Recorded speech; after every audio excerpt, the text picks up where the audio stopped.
It's my birthday, Marquette. What more of an intro do you need? Well, it was my birthday yesterday, so it's pretty much my birthday. The United States government decided that my 21st birthday was such a big deal that they made the day 25 hours long. But it's time for MU180 right now.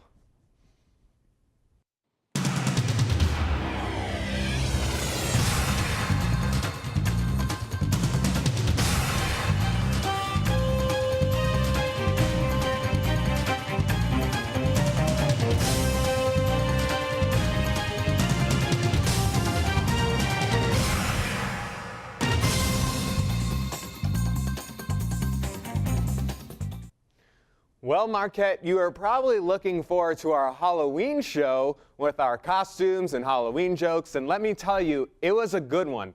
Except for David, we all had great costumes, and it was a fantastic show. Joan had a great script as usual, Kate made a special appearance on the show, and David made his first joke that anyone actually laughed at. So it was a humongous event. But I just want to give a huge shout out to the production team for their special lighting effects that allowed us to have a spooky Halloween episode. They also had to go through the trouble of putting microphones on strange costumes that makes the task pretty difficult. I've also heard that the computer system didn't record the show. Wait, yeah, the system didn't record the show. Great job, everyone.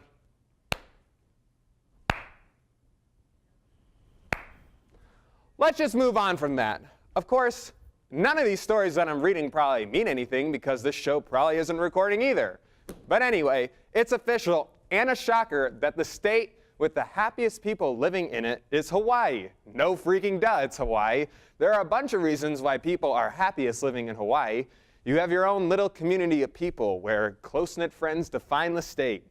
You also got plenty of great outdoor activities such as hiking, golf, and your own beach. But probably the biggest reason why Hawaii has the happiest people is because there isn't winter in Hawaii. The 7-day forecast is paradise every single day. They don't have to deal with snow or sub-zero winds of 50 million miles per hour and don't have to deal with the word dead fish smell that infects Milwaukee every once in a while. Ugh, disgusting. Well, the state with the least happy people is West Virginia. Poor West Virginia. When the founders were trying to decide what to name West Virginia, they took the boring way out. They could have named it anything in the world, anything. And instead, they were like, this state is west of this one. What's that name? Oh, it's Virginia. So how about West Virginia? Oh my God, genius. And then there is West Virginia with its residents unhappy about everything and anything. Probably because they don't get to live in Hawaii, or maybe it's because David is from West Virginia. Well, yesterday, which was my birthday, I had the most brilliant plan ever. As most, and by most I mean all Marquette students would agree, it would be great to have a grocery store on campus and more food options because one can only eat Turkey Toms from Jimmy John's for so many days in a row before going insane. Here's my idea. We take the field next to Abbotsford and across from Schrader and build a skyscraper dorm, like 30 floors that can hold at least 2,000 students. Now that we have all this space, we can either A, tear down Carpenter, or B, remodel Carpenter. Then we use that space to put in a grocery store and many other stores. So if you keep Carpenter, you have floors 1 through 3 be the grocery store, and then floors 4 through 9 be the restaurants and stuff like that, and then floors 10 through 16 are retail and fun stuff. And I'm still trying to find a single fault in this plan because it's perfect. No one likes Carpenter anyway, and it's kind of just like that other dorm at this point. Well, now we move on to the Marquette 3, where we count down the top 3 reasons to answer a question about Marquette. This week's question is a great one, as always. Where is the best place on campus to hide for a game of hide and seek? Ah, what a good one. This is assuming you can't hide inside, though, because if you could hide inside, obviously the best place to hide is the Jesuit residence because people will be too scared to go inside there in the first place. Anyway, the third best place to hide on this campus is the rafters of Jesu Church. Definitely not the safest option on this campus as heights play a factor, but you have a great view and would be in so many pictures as it seems like every freaking day that the Marquette Twitter account posts a picture saying, oh my God, the church is so pretty tonight. Look at the sunset. Yeah, whatever. The second best place to hide on campus is anywhere past 20th Street for the same reason as the Jesuit residence. People would be too scared to look for you. Also, once again, not a real safe option here. And the best place to hide on this campus in a game of hide and seek, obviously, it would be the courtyard of the Renee Rowe apartments, because everyone is so hammered in that small space that the person would get too annoyed with everyone's high levels of intoxication that they would just give up and assume that you wouldn't torture yourself by hiding there. Well, that's the Marquette 3. Do you want to submit a question to be answered on our show for the Marquette 3? Too bad. I don't take suggestions. In a bizarre event over the weekend in Wisconsin, 2 planes collided in midair, but fortunately no one was hurt as they were both skydiving planes, and so everyone just jumped out and parachuted to safety. I mean, how lucky can you really be? In what other case do 2 planes collide mid-air and everyone is scratch-free, besides if they just both happen to be skydiving planes? Someone must have gotten some nice fortune cookies. Talk about having luck on your side. I mean, there aren't any jokes in the story, but I just thought it was super interesting, so I had to include it in the news. Sad news for all the pedophiles out there is they have to wait a whole other year for Halloween. A pedophile's dream as kids come up to your door on their own free will and say trick or treat, and you shock them with a trick over a treat. Ever wonder why kids say trick or treat when they ring someone's door? I mean, you always get candy unless you're like that weird dentist from the Verizon commercial at 32 Elm Street that is handing out floss. Well, I looked it up online, and apparently, and I'm not making this up, the trick or treat that people say basically means give me candy or I will wreck your property. So that's where egging houses came from. Well, when we come back, David will mess up yet another sports report. Stay with us.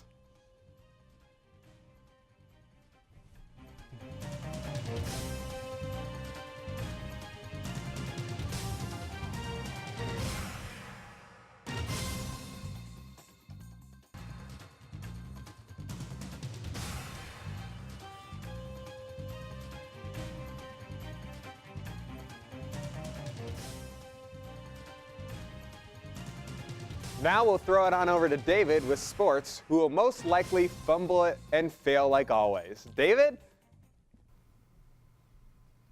Thanks, Zach, for yet another mediocre segment. Hello, Marquette. I am David Chavez, bringing you another week of sports news.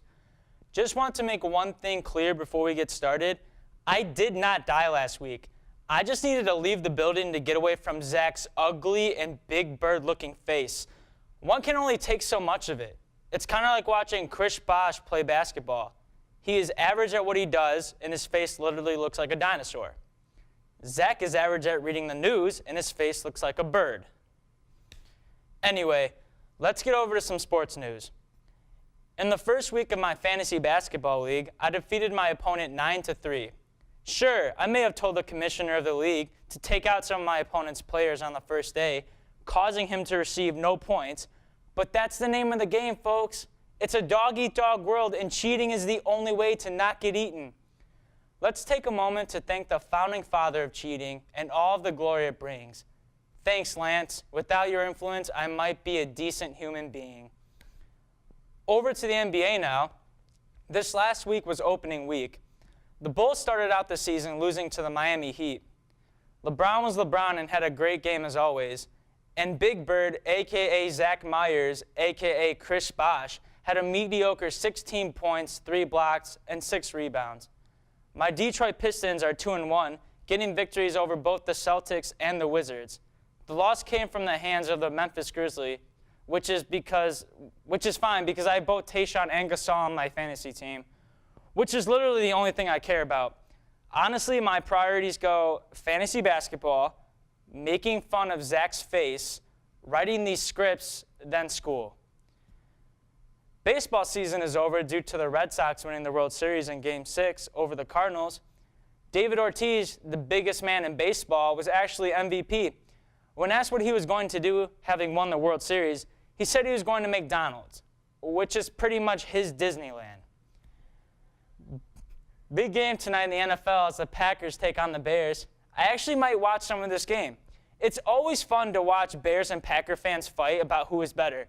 The Packer fans use the fact that they have more championships than the other team, while the Bears use the fact that they have beat the Packers more than the Packers have beat the Bears.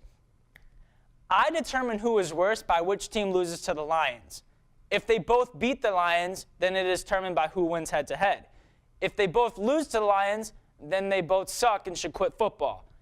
This year's the Bears lost, though, so Bears fans, please shut up. You suck, and the Packers are better. Now for the bizarre sport of the week. Calcio Torico Floriento, whatever, is a form of football played in a giant sandpit in Florence, Italy, in the third week of June. Rules include choking, headbutting, kicking, punching, kneeing, smacking, and basically anything that's already happened to Zak's face. Sounds fun, yet might be a little dangerous. Okay, folks, that's all I have for you this week. Thank you, Marquette, and good night.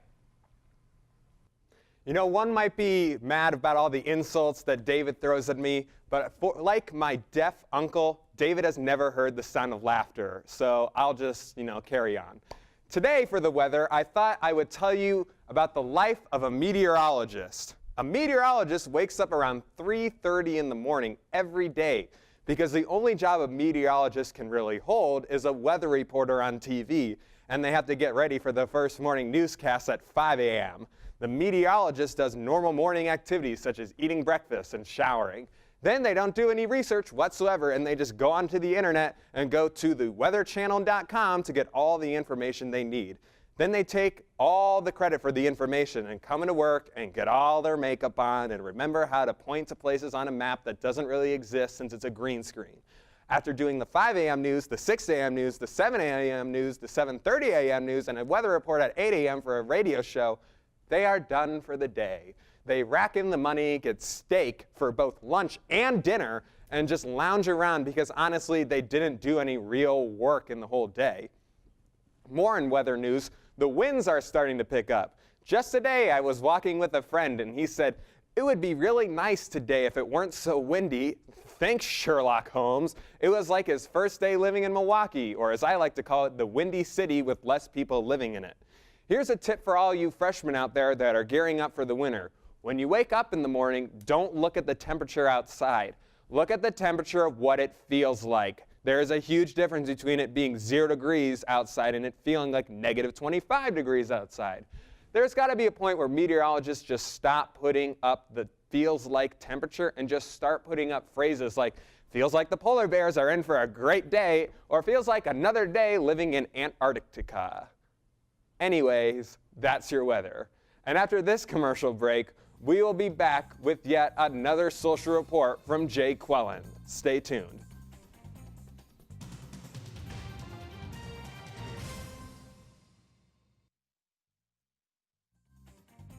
Here with another social report is one of our 2 resident freshmen, Jay Quellen. Well, thanks, Zachariah. So I don't know about you, Marquette, but after this weekend, I am so sick of talking about Halloween and all the frightening things I witnessed this weekend. But then again, it's kind of too early to talk about Thanksgiving and all the horrors that entails. So I've made the executive decision to talk about a couple of things on campus that I've really noticed that really grind my gears. So this leads to a little segment within a segment called Sista. Not Sista as in the popular 90s show Sista Sista starring Tia and Tamara Mowry. Sista, S-I-S-T-A, as in the acronym for stuff I see that's annoying. Well, first thing first on the sister list, vests. I don't understand the concept of vests. Girls and, well, frankly, some boys have these uber fancy vests from J. Crew, North Face, Ralph Lauren, etc. that probably cost up to $100 or more, but you are literally paying for a coat with no sleeves. It's completely asinine. Like, it's freezing here, and it's only going to get colder, but you proceed to put on a vest, of all things, to keep warm. I just can't fathom the idea. But, to be fair, they are super in and super cute, and apparently, if you don't have a vest, you're some kind of social leper. I'm sorry I'm not some preppy equestrian, okay? But now I kind of feel like I have to get one, and I'm probably going to invest in one just to fit in, because I don't really want to rock the preppy boat, because they are a very vicious group of people. All right, so next big thing, guys. We all know it's the smell. You guys all know that smelly smell that I'm talking about, you know, the depressing one. You never really think a smell could be depressing, but this one kind of is. And I know people moan and say, oh, the smell, you get used to it, don't worry. But I'm sorry, I will never, ever be content with the smell of a wig factory being set on fire outside of my window. Like, waking up to that just ruins my day.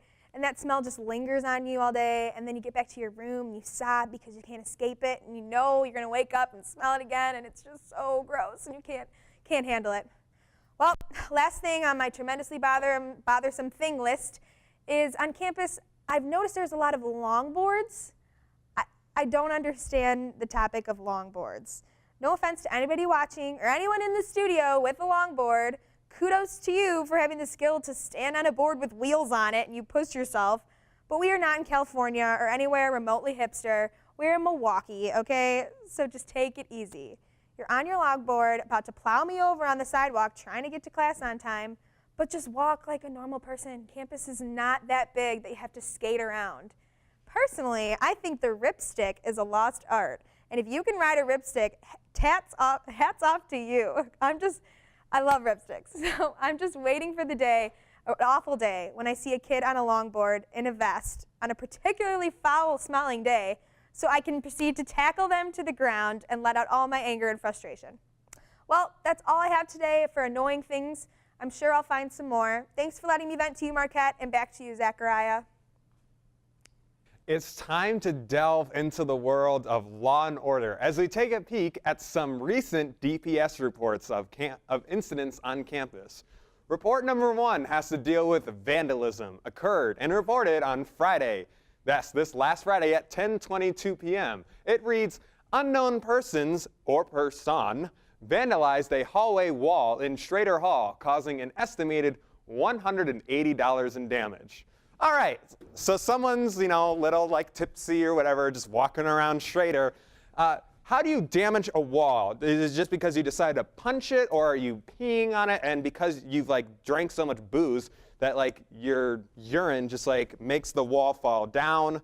Is it because you were stupid and decided that you wanted to do arts and craftsy things and put up tape on the wall, but you didn't put on that blue painter's tape? Because I get really hammered by not hammered in a drunk sense, but hammered in a sense of people telling me what to do. As an RA on this campus, they tell me you have to use painter's tape. So if this person did not use painter's tape and it's something stupid like that, then God help them, because you should have been told 1,000 times. But it was an unknown person, and the only person that has to deal with painter's tape and stuff like that is an RA. So basically, I'm guessing, yeah, it was a Friday night in Schrader. That's all you need to know. Let's move on to report number 2. This one has to deal with battery. This one occurred Saturday, which is really just Friday night, because it was 2:30 a.m. and between that and 2:46 a.m. So somewhere in that rough, estimate of time, there was some battery as a student battered another student in McCormick Hall. MPD contacted. MPD contacted. That means that it was anything serious enough for DPS not to deal with, which has a long list of things. If DPS tries to pull someone over, which I've seen them do it every once in a while, they'll pull someone over. They have to wait until MPD comes to basically do anything. I've seen them wait there for more than 4 hours just for them to pull someone over. So obviously MPD contacted for that. But battery inside of McCormick Hall between 2:30 and 2:46. If we analyze that a little bit further, we know that on Saturday nights, the visitation in McCormick ends at 2 a.m. So it's a little bit after visitation. So it's probably hey man, I wanted to go see that girl. And then they're fighting because she just left. And now it's time for bros to go to war. And so then they start beating each other up. But one of them's obviously stronger. It's me versus David. Obviously I'm going to beat him up. But he's gets really, really sad and whatnot. So he has to go and cry and call DPS and call his mom and be like, Mom, I got beaten up again and I want to transfer schools. So I'm guessing that's probably what happened. Now we move on to report number 3. Report number 3 is a burglary. This one was recorded on Sunday, just yesterday, between 2:30 a.m. and 5 a.m. So it obviously probably did not occur in the dorms. And if it did occur in the dorms, that means that you probably should have, locked your doors. But guess what? It was the 900 block of North 15th Street. It was estimated at $1,750. Wow, what did you have stolen from your place? $1,750. Why don't you lock your doors in the 900 block of North 15th Street? That's like a long way away. Maybe like they threw a brick in your window, but if they threw a brick in your window, then you would probably hear about it. This is probably someone not locking their doors. Seeing as how on our emails today they said you should probably lock your doors because there's been a lot of burglaries going on in apartments and in your dorms. So lock your doors, Marquette, or you're going to get burglarized. And then you're going to have to wait for MPD to come because once again, MPD was contacted. Well, that's what we got for our DPS incident reports. And hopefully this episode recorded. But next week, we'll be back with a Thanksgiving countdown and possibly a weather reporter and some people interviewing other people. But when we come back, because we're coming back, we are not coming back because I'm done. We're done. I'm done. Let's just go home. Have a good night, Marquette.